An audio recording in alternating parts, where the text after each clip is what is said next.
대강절 넷째 주일 찬빛교회 온라인 예배 참석하시는 여러분들 주님의 이름으로 환영합니다. 먼저 몇 가지 광고 말씀 함께 나누고 우리 함께 예배 드리도록 하겠습니다.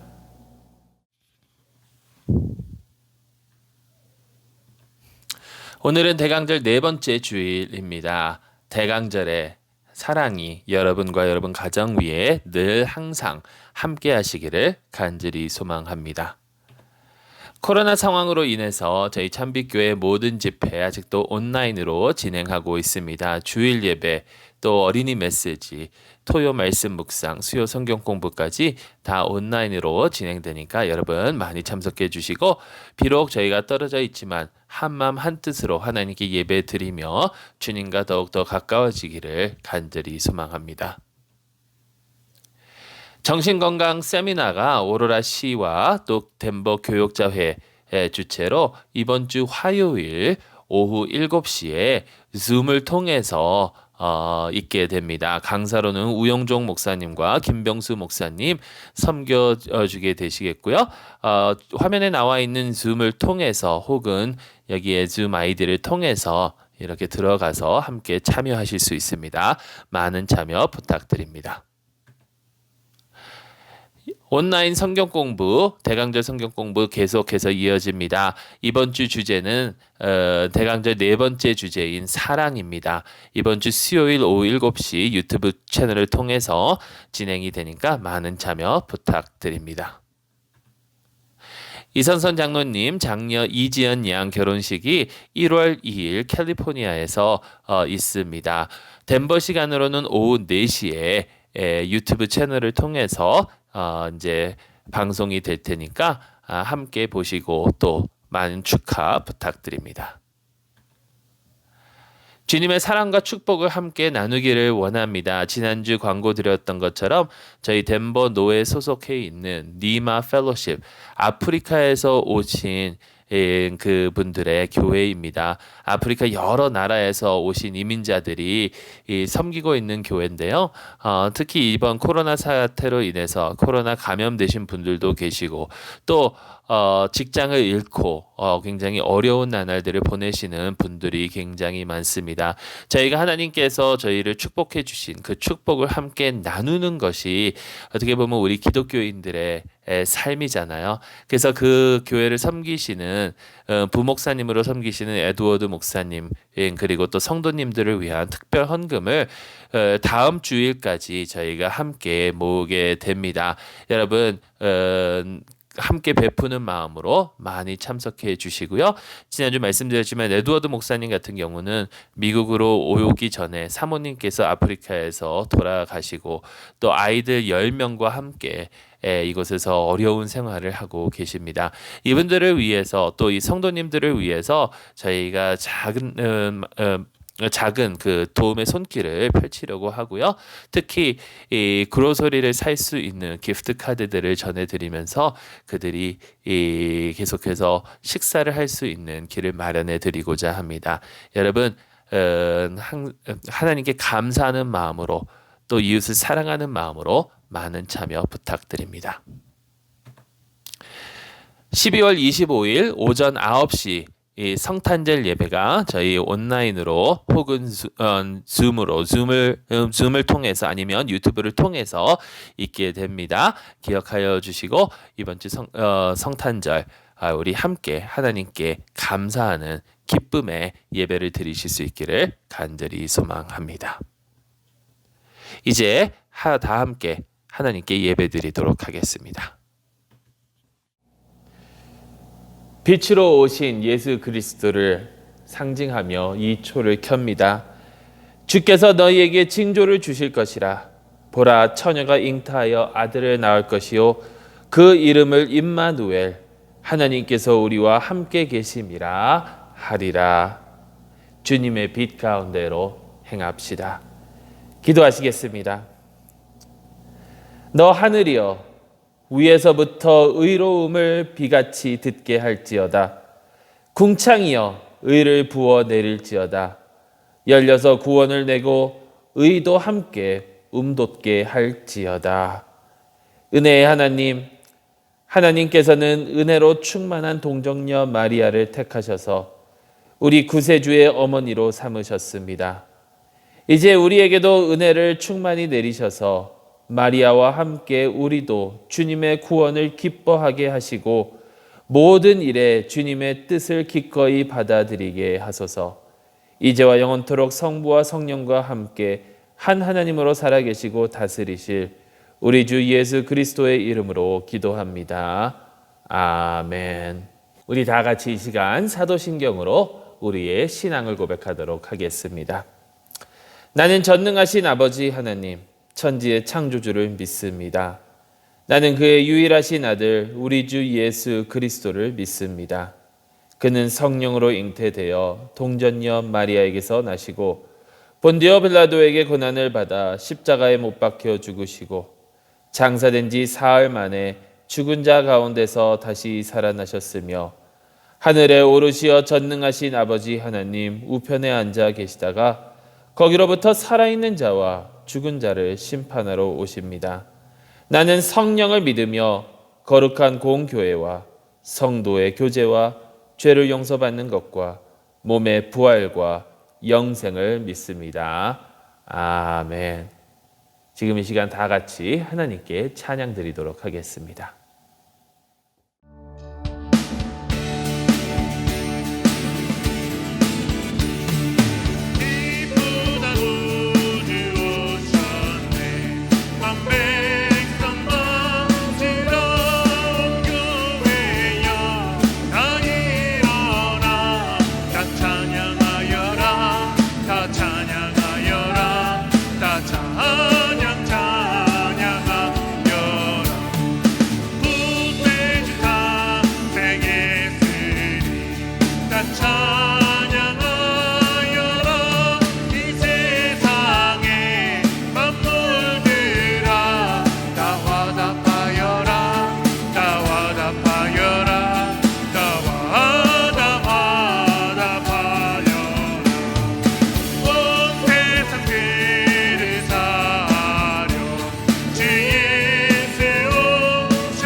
하나님께 기도드리시겠습니다.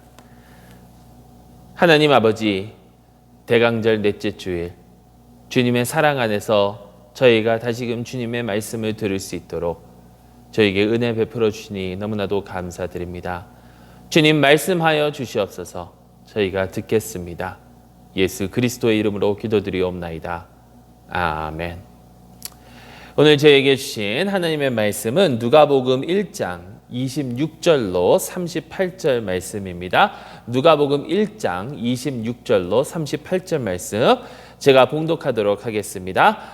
여섯째 달에 천사 가브리엘이 하나님의 보내심을 받아 갈릴리 나사렛이란 동네에 가서 다윗의 자손 요셉이라 하는 사람과 약혼한 처녀에게 이르니 그 처녀의 이름은 마리아라. 그에게 들어가 이르되 은혜를 받은 자여 평안할지어다. 주께서 너와 함께 하시도다 하니 처녀가 그 말을 듣고 놀라 이런 인사가 어찌함인가 생각하매 천사가 이르되 마리아여 무서워하지 말라. 네가 하나님께 은혜를 입었느니라. 보라 네가 잉태하여 아들을 낳으리니 그 이름을 예수라 하라. 그가 큰 자가 되고 지극히 높으신 이의 아들이라 일컬어질 것이요 주 하나님께서 그 조상 다윗의 왕위를 그에게 주시리니 영원히 야곱의 집을 왕으로 다스릴 것이며 그 나라가 무궁하리라. 마리아가 천사에게 말하되 나는 남자를 알지 못하니 어찌 이 일이 있으리이까. 천사가 대답하여 이르되 성령이 내게 임하시고 지극히 높으신 이의 능력이 너를 덮으시리니 이러므로 나실 바 거룩한 이는 하나님의 아들이라 일컬어질 것이라. 보라 내 친족 엘리사벳도 늙어서 아들을 배었느니라. 본래 임신하지 못한다고 알려진 이가 이미 6달이 되었나니 대저 하나님의 모든 말씀은 능하지 못하심이 없느니라. 마리아가 이르되 주의 여종이오니 말씀대로 내게 이루어지이다 하매 천사가 떠나가니라. 하나님의 백성을 위한 하나님의 말씀입니다. 하나님께 감사드립니다.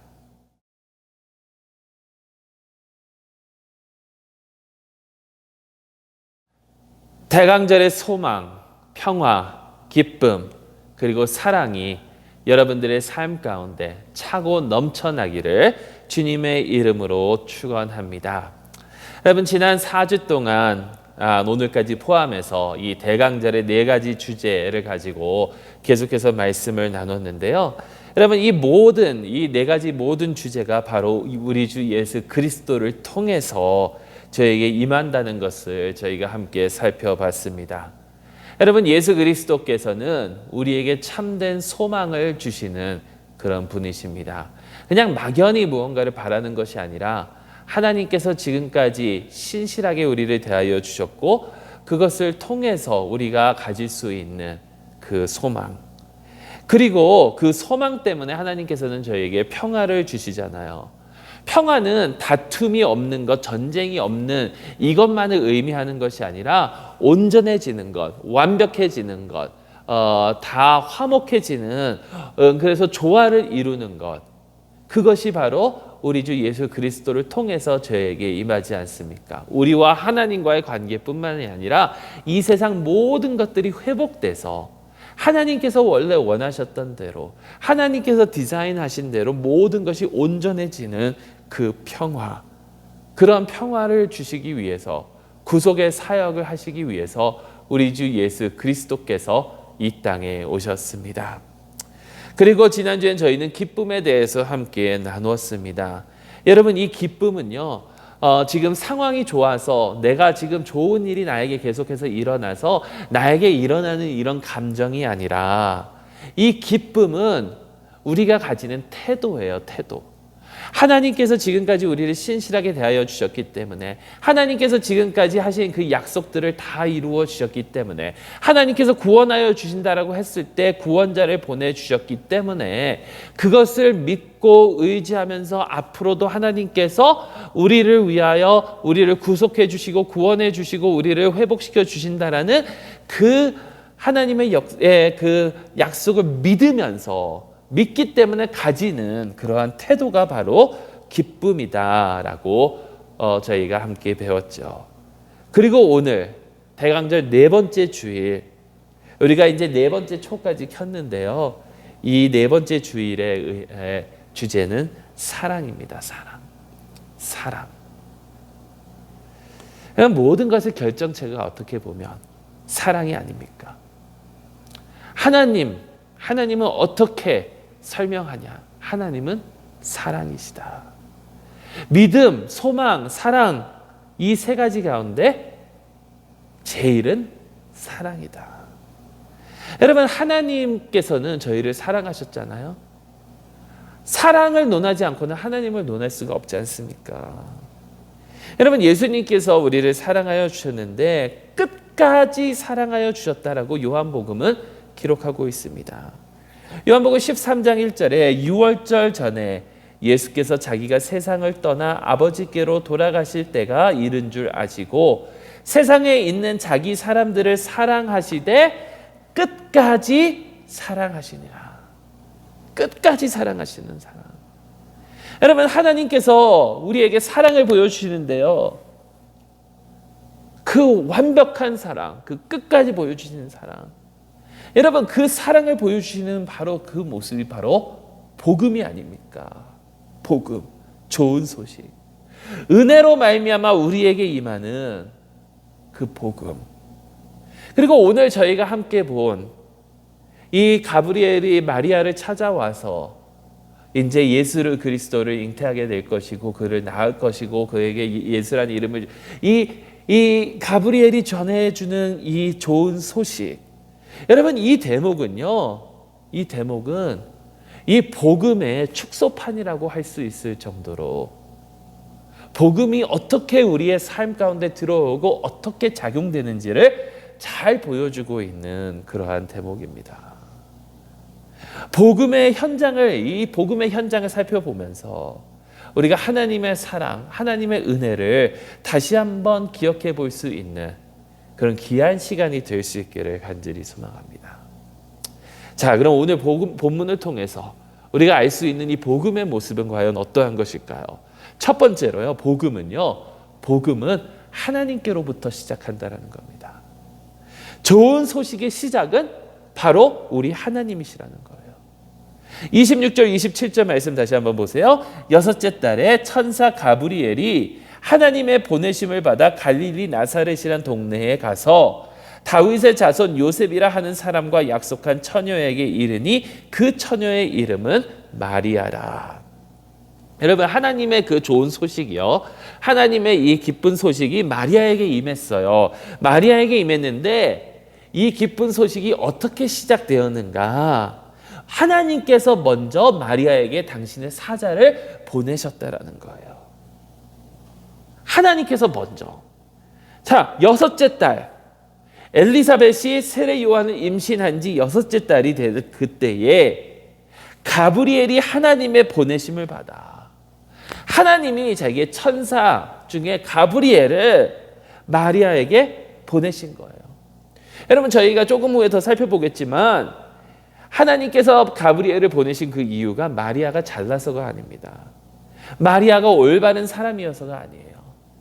여러분, 예수님의 이 세상의 아버지인 요셉이 유능하거나 뛰어나거나 누구보다 더 의로워서가 아니라는 거예요. 오직 이 요셉과 마리아에게 이러한 귀한 소식과 이러한 놀라운 사건이 그들의 삶 가운데 일어난 그 이유는 그들이 뭔가 특별해서가 아니라 바로 하나님께서 하신 일이기 때문이라는 겁니다. 하나님께로부터 시작된 일이기 때문에. 여러분, 마리아는 특별한 게 없어요.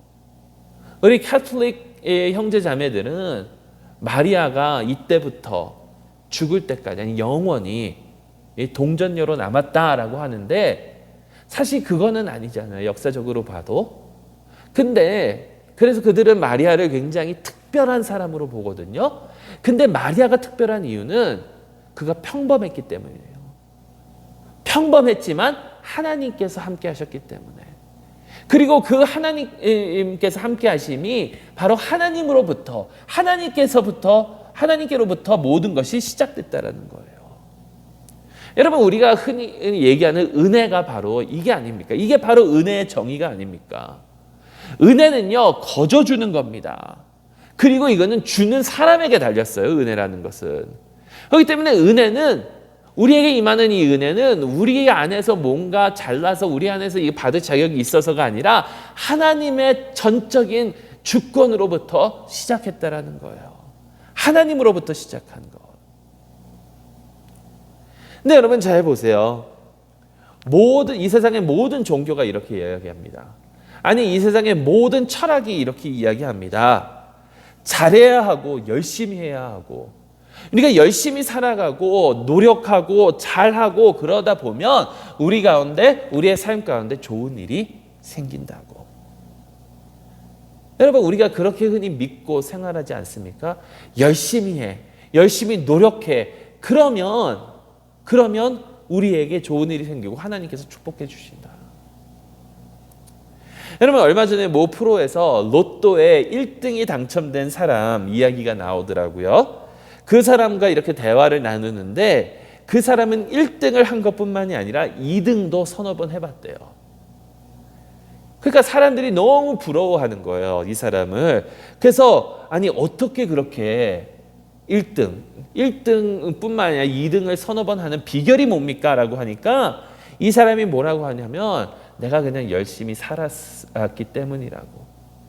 나는 그냥 열심히 산 것밖에 없다. 그러니까 열심히 살다 보니까, 이 사람은 하나님 믿는 사람은 아닌 것 같아요.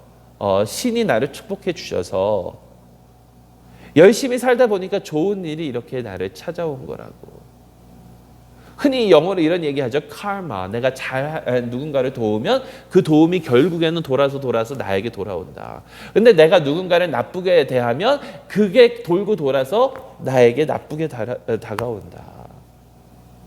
여러분, 우리는 이렇게 생각하면서 이 세상을 살잖아요. 그런데 여러분, 그거는 은혜는 아니에요. 내가 열심히 해서 하나님께서 나를 축복해 주셨다라는 것은 은혜가 아닙니다. 근데 우리가 그렇게 살잖아요. 우리가 신앙생활도 그렇게 하잖아요. 내가 열심히 하다 보면, 내가 신앙생활 열심히 하고, 내가 이 세상에서 나에게 맡겨주신 일들 열심히 감당하고, 그러다 보면 결국에는 하나님께서 나를 축복해 주시겠지. 내가 공부 열심히 하고 내가 신앙생활 열심히 하면 하나님께서 나를 좋은 대학에 보내주시겠지. 하나님께서 나에게 좋은 점수를 주시겠지. 이렇게 믿잖아요.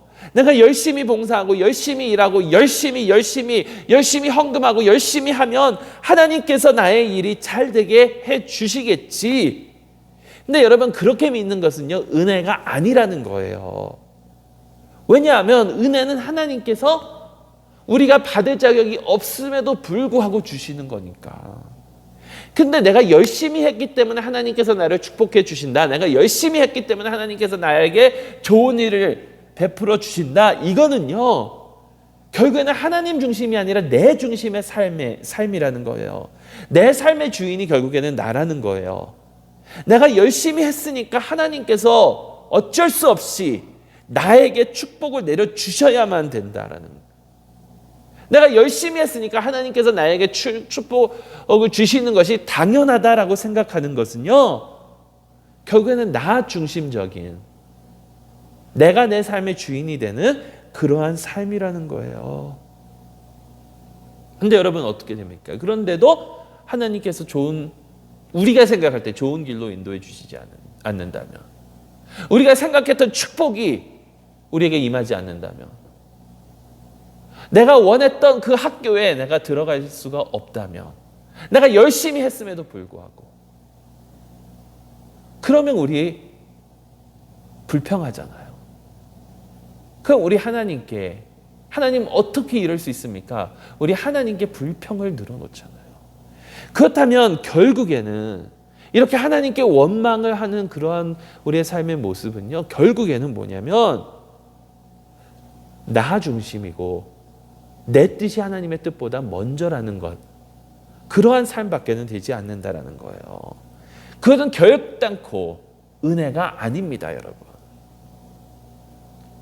자, 그렇다고 해서 열심히 살지 말라라는 말씀 아닙니다. 오해하지 말고 들어주세요. 그렇기 때문에 열심히 봉사하지 할 필요 없어. 그렇기 때문에 열심히 헌금할 필요 없어. 그렇기 때문에 열심히 신앙생활 할 필요 없어. 어차피 은혜는 하나님께서 그냥 주시는 건데, 이 말이 아니에요. 여러분, 열심히 해야 됩니다. 우리가 열심히 살아야 되고 열심히 봉사해야 되고 열심히 해야 돼요. 근데 그 목적이 다르다는 거예요. 그 이유가 다르다는 거예요. 열심히 해야 되는 이유가. 내가 열심히 함으로 하나님께서 나에게 축복을 내려주시겠지, 그 축복을 바라고 하면요, 그것은 결국 나의 욕심이고 나의 열심인데, 우리가 조금 후에 더 살펴보겠지만 하나님께서 나를 사랑하여 주셨기 때문에 감사하는 마음, 하나님의 은혜를 내가 입었다는 것을 깨달으면요, 열심히 할 수밖에 없다라는 거예요. 열심히 살 수밖에 없어요. 자, 여러분, 은혜가 은혜인 이유는 하나님께서 나를 생각하시고, 하나님께서 나를 아시고, 하나님께서 나를 생각하시고 나를 먼저 찾아오셨기 때문에 은혜인 겁니다. 모든 것이 하나님으로부터 시작됐어요. 그게 바로 은혜예요. 여러분, 성경을 보면 하나님께서 항상 먼저 찾아가셨어요. 아담과 하와가 죄를 짓고 어떻게 했습니까? 아담과 하와는 죄를 짓고 숨었잖아요. 근데 누가 그들을 먼저 찾았어요? 하나님께서. 아담아 어디 있느냐? 하나님께서 직접 찾아오셨지 않습니까? 여러분, 아브라함을 하나님께서 먼저 부르셨어요. 여러분, 야곱이 형을 피해서 삼촌의 집 라반으로 도망갈 때에 하나님께서 그의 꿈에 먼저 만나 주셨습니다. 이스라엘 사람들이 400년 동안 포로 생활을 할 때에 하나님께서 모세를 먼저 부르셨어요. 기드온이 전쟁에 나가야지 말아야지 할 때에 하나님의 사자가 그에게 와서 그들에게 담대함을 주기 위해서 사인을 보여줬고요. 구약에 나오는 여러 선지자들, 아니 신약으로 넘어와서도 제자들을 부르실 때도 예수님께서 부르셨고요. 요한복음 4장에 나오는 사마리아 여인의 이야기 때 보세요. 사마리아를 꼭 통과하여야만 했다라고 해서 예수님께서 먼저 그를 찾아가셨고, 뽕나무에서 삭개오를 먼저 불러내려 주셨고, 여러분, 오늘 말씀처럼 하나님께서 먼저 찾아오셨다는 겁니다. 그게 바로 은혜예요. 여러분, 여러분과 제가 어떻게 하나님을 아는지 아세요? 그냥 지식적으로 아는 것이 아니라 우리가 어떻게 하나님과의 관계를 가지고 하나님께 나아갈 수 있는지 아세요? 그 이유는요, 하나님께서 여러분과 저를 먼저 찾아오셨기 때문이라는 거예요. 여러분, 이게 은혜입니다. 아무것도 내세울 것이 없는 우리를, 아무것도 아닌 우리를, 보잘것없는 우리를 하나님께서 먼저 찾아오셨다라는 거예요. 그리고 여러분, 이게 바로 두 번째 포인트예요. 오늘 말씀에 아무것도 아닌 자를 먼저 찾아오시는 하나님의 사랑. 여러분, 오늘 말씀에 가브리엘이 마리아에게 은혜를 입은 자라고 그러잖아요. 그러면서 네가 아들을 낳을 것이고 그 아들에게 하나님께서는 다윗의 왕위를 주실 것이고 그리고 그의 나라는 무궁할 것이다. 그때 마리아가 이렇게 대답을 합니다. 34절에 마리아가 천사에게 말하되 나는 남자를 알지 못하니 어찌 이 일이 있으리까? 여러분, 이 말에 대해서 어떻게 생각하시나요? 마리아가 천사의 말을 안 믿은 걸까요? 믿지 않는 것이라면, 이게 정말 믿지 않는 것이라면 하나님께서 어떻게 하셨을까?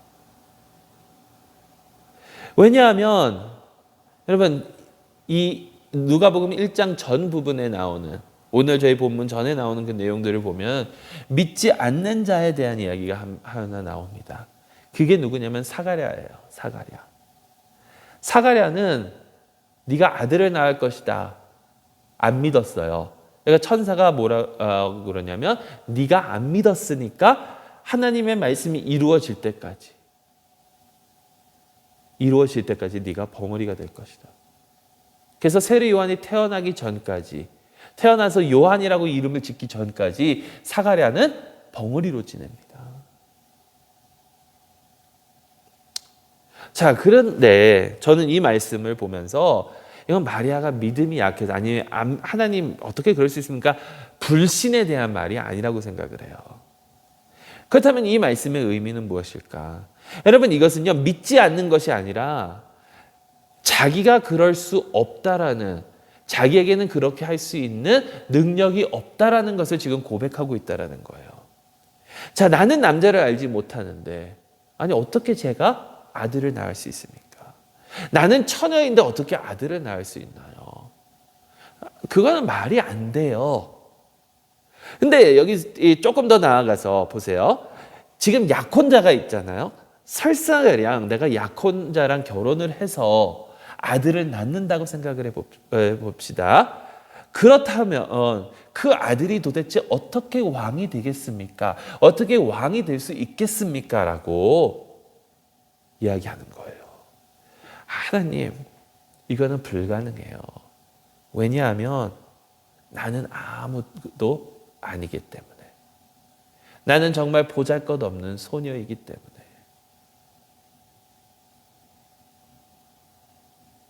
여러분, 마리아의 그런 상상력을 동원해서 이렇게 마리아가 어떻게 생겼을까 그림 그리는 분들이 계시는데요. 어떠한 그 작품을 보면 마리아를 굉장히 연약한 여인으로, 물론 이제 캐톨릭 교회에서 그리는 그림들을 보면 마리아는 굉장히 성스럽게 뭐 이런 여인으로 나오는데 아주 가냘픈 소녀로 이렇게 마리아를 그린 그림들이 있거든요. 저는 그게 맞다고 봐요. 왜냐하면 여러분 보세요. 나사렛이라는 그 보잘것없는 동네에서 지금 여기 처녀라고 하면은 아마 15, 16, 17살 정도밖에 되지 않는 그러한 소녀일 텐데, 가난한 집안에서 태어난 그런 정말 보잘것없는 그 소녀.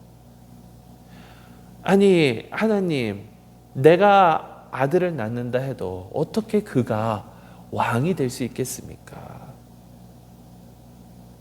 나는 아무것도 아닌데. 여러분, 마리아의 심정이 바로 이런 것이라고 저는 생각을 해요. 그런데요, 여러분, 하나님의 복음은 여기에 있거든요. 하나님의 은혜는 바로 여기에 있거든요. 이런 자들을, 이 세상의 기준으로 볼 때 아무것도 아닌 이런 자들을 찾아오시는 게 하나님의 은혜이고 하나님의 사랑이 아닙니까? 나는 아무것도 할 수 없다라는 것을 인정하고, 나는 누군가의 도움이 없이는 아무것도 아니라는 것을 인정하는 자들을 하나님께서는 찾아오셔서 도우시잖아요. 왜냐하면 자기 자신을 의지하고, 나는 그래도 배웠고, 나는 그래도 돈이 있고, 나는 그래도 사회적 위치가 있고, 나는 그래도 부가 있고, 이렇다 하면요, 그런 사람들은 절대로 하나님 필요 없습니다. 자기 스스로 할 수 있다고 생각을 하니까. 근데 하나님께서는 누구를 찾아가시냐면 이렇게 지극히 낮은 자를 찾아가시잖아요. 지극히 낮은 자를. 여러분, 요즘에 제가 자주 묵상하는 구절이, 또 설교를 많이 듣는 말씀이 마태복음 11장인데요. 마태복음 11장 25절 26절 말씀을 보세요. 이게 잠깐 그 내용을 좀 설명을 드리면, 배경을 설명을 드리면, 세례 요한이 감옥에 갇혀서 예수님, 당신이 정말 메시아입니까? 아닙니까? 그러니까 예수님께서 가서 전하라. 가난한 자가 회복되고 병든 자가 고침을 받고 등등 딱 요한에게 가서 이렇게 하라라고 보고하라라고 말씀하신 후에 세례 요한에 대해서 이야기하시면서 예수님을 믿지 않는, 세례 요한을 받지도 않고 예수님도 받지 않는, 세례 요한은 금식하니까 저 사람 금식한다라고 해서 믿지 않고, 예수님께서는 먹고 마시시니까 저 사람들은 술주정뱅이 친구라 해서 예수님을 배척하는 그러한 세대를 비판하시면서 자신의 고향을 포함해서 여러 도시들, 그곳에서 예수님께서 많은 그러한 기적들을 보여주셨는데 그럼에도 그들이 믿지 않았거든요. 그런데 예수님께서 뭐라고 그러시냐면 심판의 날에 소돔이 더 나았을 것이라고. 소돔에게 이러한 기적들이 보여졌으면 그들은 믿었을 거라는 그런 말씀을 하세요. 그러면서 이 이야기가 나옵니다. 25절 마태복음 11장 25절 26절인데 그때 예수께서 대답하여 이르시되 천지의 주제이신 아버지여 이것을 지혜롭고 슬기 있는 자들에게는 숨기시고 어린 아이들에게는 나타내심을 감사하나이다. 옳소이다. 이렇게 된 것이 아버지의 뜻이니이다. 어린 아이들은요, 자기들이 어떻게 할 수 없고 오로지 자기들이 살아남으려면 어른들에게 의존해야 된다는 것을 아는 거예요. 그러한 자들에게 그렇게 내가 의지해야만 살 수 있다라고, 나는 스스로 힘이 없다라고 자신의 무능력을 인정하는 사람들에게 하나님께서는 찾아오신다라는 거예요. 근데 반대로 스스로 잘난 사람들은 어떤지 아세요? 스스로 잘난 사람들은 모두가 다 자기 일을 위해서만 일을 하고 섬겨야 된다고 생각을 해요. 스스로 잘난 사람들은. 내가 이렇게 오랫동안 내가 이런 것들을 다 이루었는데, 내가 하나님 앞에서 이렇게까지 해봤는데, 이렇게까지 섬겼는데, 여러분 스스로 잘난 사람들은 다 모두가 다 심지어는 하나님마저도 포함해서 다 자기 자신을 섬겨줘야 된다고 생각한다는 거예요. 인터넷에서 오늘 글을 읽었는데 하나님보다 하나님께서 주시는 것을 더 갈망하는 우리의 모습. 근데 여러분, 우리가 하나님을 정확히 알면요, 그리고 나를 정확히 알면 내가 부족한 자인지를 알게 되고 나의 부족함 가운데 하나님의 능력이 나타나는 것, 그것이 바로 은혜가 아닙니까? 아무것도 아닌 보잘것없는 하찮은 소녀를 찾아오신 하나님, 우리가 아무것도 아님을 인정할 때에 우리를 찾아오시는 하나님, 그게 바로 복음이요 은혜라는 거예요. 이렇게 하나님께서 은혜로 우리를 찾아오시면요, 이 하나님의 사랑은, 마지막으로 이 하나님의 복음은 주님의 능력을 믿고 전적으로 주님을 의지하는 삶으로 이어지게 된다는 겁니다. 자신이 아무런 능력이 없음을 고백한 마리아에게 가브리엘은 하나님께서 너와 함께 하실 것이고 하나님께서는 능치 못하심이 없다고 이야기를 합니다. 그러니까 마리아는 즉각적으로 이렇게 대답을 하죠. 38절에 마리아가 이르되 주의 여종이오니 말씀대로 내게 이루어지이다. 주의 여종이오니, 종이오니. 이 말은요, 자기 자신의 삶의 주권이 자기에게 있는 것이 아니라 하나님께 있음을 지금 고백하고 있다는 거예요. 여러분, 이게 바로 복음의 핵심입니다. 나의 삶의 주권이 나에게 있는 것이 아니라 하나님께 있다라는 것을 인정하는 것. 여러분, 우리의 삶의 주권이 하나님께 있음을 인정할 때에 비로소 우리는 온전한 삶을 살 수 있다라는 거예요. 우리의 마음이 참된 쉼을 얻고 참된 평화를 얻을 수 있는 방법은 우리의 마음이 주님 안에 거할 때에. 여러분, 왜 그렇죠? 그 이유는 하나님께서는 우리를 창조하셨으니까. 하나님께서는 우리의 필요를 아시니까. 유일하게 우리를 온전케 하실 수 있는 분이 바로 우리 하나님이시니까. 유일한 우리의 소망, 우리의 화평, 우리의 기쁨이 바로 우리 하나님 아니신가요? 여러분, 대강절의 4가지 주제, 소망, 평화, 기쁨, 사랑, 이 모든 것의 공통점은요, 하나님의 약속과 성취, 그로 인하여 우리가 볼 수 있는 하나님의 신실하심 때문에 우리에게 온다라는 거예요. 그리고 그것을 이루어 주신 분이 바로 우리 주 예수 그리스도 아니십니까? 우리의 삶의 소망이시오. 우리와 하나님과의 관계 가운데, 또 우리와 이 세상의 관계 가운데 화평을 이루신 분, 우리가 구원의 역사를 기억하면서 앞으로 구원을 바라보며 기뻐할 수 있는 태도를 가지게 하여 주신 분, 하나님의 사랑을 끝까지 증명하여 주신 분, 우리 주 예수 그리스도께서 십자가 위에서 이루어 주신 것이 아니십니까?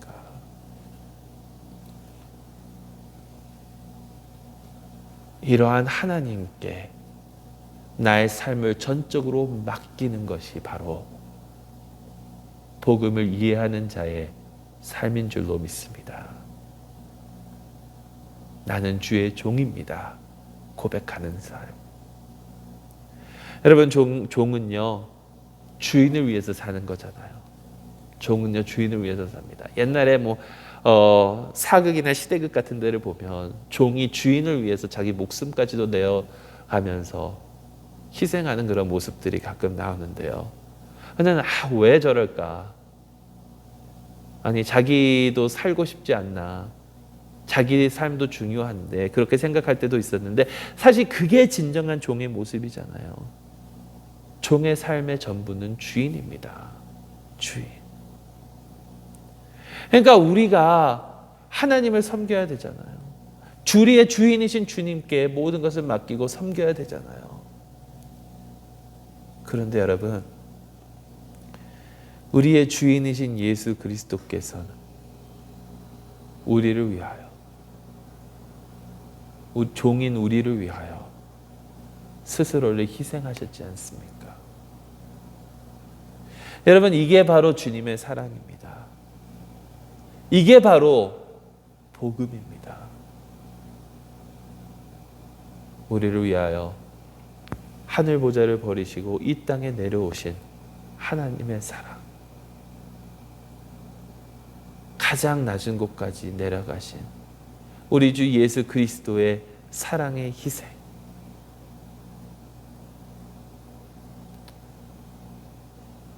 이러한 놀라운 하나님의 은혜의 좋은 소식이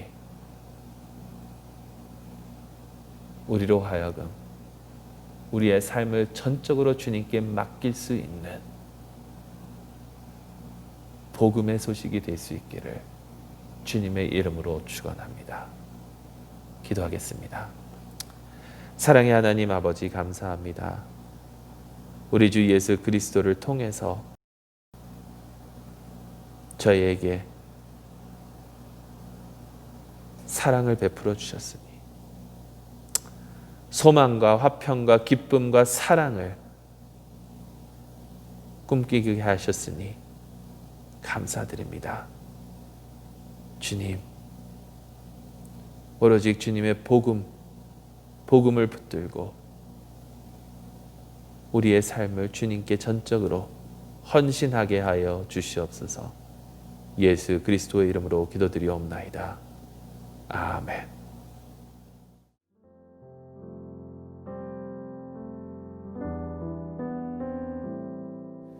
이 시간 우리 다 함께 하나님께 기도 드리시는 시간 가지도록 하겠습니다.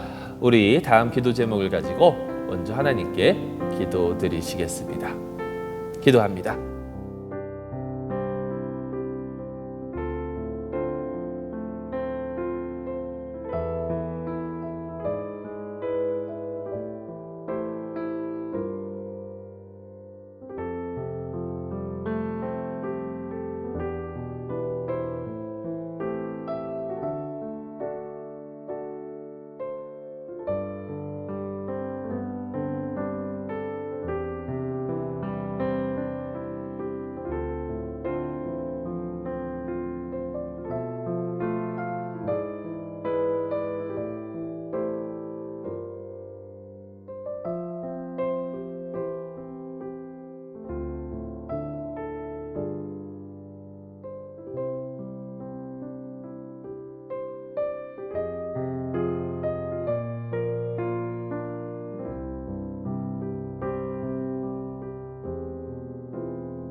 언제나 저희들에게 좋은 것으로 채워주시기를 기뻐하시는 하나님 아버지, 오늘도 주님의 사랑이 저희를 향하고 있기에 저희가 주님의 전을 찾게 된 것을 믿습니다. 주님, 이렇게 함께 모인 저희들, 주님의 그 깊으신 사랑을 다시 한번 체험할 수 있게 하시고 찬양과 감사의 예배를 드릴 수 있게 하시옵소서. 주님, 교회 밖에는 크리스마스 시즌을 맞이하여 곳곳에서 휘황찬란한 불빛을 비추고 있고 캐롤을 크게 틀어놓고 있습니다. 그러나 과연 주님을 모르는 자들이 얼마나 주님의 오심을 축하하며 기뻐할 수 있겠습니까? 저들 중에는 성탄의 진정한 의미도 모르고 단지 산타클로스가 성탄절의 주인공인 것처럼 생각하는 사람들도 허다합니다. 주님께서 온전한 영광을 받으시기 위해 교회를 세우시고 구원의 진리를 깨달은 자들을 교회로 두신 줄 믿습니다. 주님께서 왜 제약된 이 세상에 육신의 몸을 입고 오셔야 했는지를 아오니 단지 기뻐하고 즐거워할 것만이 아니라 주님의 희생하심에 뜨거운 감사와 감격의 찬양을 들을 수 있는 저희가 되게 하여 주옵소서. 이 땅의 곳곳에 진정한 성탄의 의미가 뿌려내리기를 원합니다. 죄로 죽을 수밖에 없는 인간을 찾아오신 주님의 사랑을 깨닫고 그 앞에 엎드리기를 원합니다. 주님, 이제 새로운 계획을 준비하고 있는 교회 부서와 기관들을 기억하시고 사람의 생각을 반영한 것이 아닌 하나님의 뜻이 온전히 담겨 있는 계획을 세우고 준비할 수 있게 하여 주시옵소서. 개인을 위한 계획도 주님께 맡길 수 있게 하시고 먼저 주님의 도우심을 의뢰할 수 있는 저희 모두가 되게 하여 주옵소서. 오늘도 주님의 말씀을 듣고 또 주님의 말씀대로 살아가기를 소망하는 주님의 백성들을 주님의 성령으로 붙들어 주시고 이 말씀을 통해서 심령의 새로운 변화를 받아 정말 주님을 위하여 열심히 살아가는 저희 모두가 되게 하여 주시옵소서. 주님의 은총 속에 드려지는 예배가 되게 하여 주실 것을 믿사옵고 예수 그리스도의 이름으로 기도하옵나이다. 아멘. 이 시간 다 같이 찬송가 121장 같이 부르신 후에 주님께서 맡겨주신 이 세상으로 나아가도록 하겠습니다. 121장입니다.